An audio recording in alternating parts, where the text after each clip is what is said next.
How do you prioritize AI projects within your organization, within your team? It's Because I'm sure every project, yeah, the ask would be to take them or make it AI first. yeah. I think I circle back to the point that we were talking about earlier in the conversation. You don't start off with this is an AI product. You start off with, is this a product? What are the business metrics? What are the North Star metrics, needles that you're trying to move on this one? And then you see if AI is the best way to do this. So hypothetically, say if you're trying to build a product where someone's applied for a job or they've not heard back, an emotional element is high.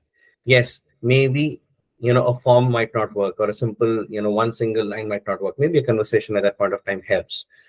That's where you basically want to bring in an LLM because it has that naturalness to it. So then you say, okay, I need a product which has a high naturalness, high empathy. And so therefore, the emotional element of the CSAT, the needle will move. And so therefore I will use AI over here. But if you're basically saying, okay, give me these three data points, which are, very well defined, and, and if you get those three data points, your North Star, your, the KRs for the objective that you're trying to build will be met, you don't use AI. That's one. So basically start off with the business problem that you're trying to solve. And then second is what we talked about is in terms of the extent to which the needle can be moved. So yes, you will be able to move the needle, but is it good enough? And are you getting the ROI? Because again, keep in mind, people miss this.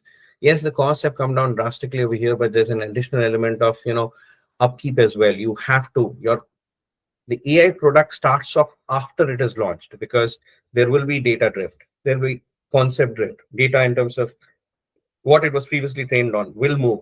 The user behavior will move. So concept drift is there. You have to continuously invest in the auditing of that particular model as well. So there is a fair amount of investment.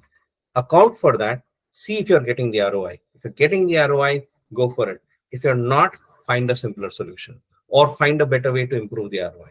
So Absolutely. short answer is, how do we prioritize? Just like any other product. And then we basically see if AI can be brought in, then yes, otherwise we don't. Yeah. So I think if if I can summarize, right, one, fall in love with the problem, not with the fact that you are applying AI here, Yeah, right?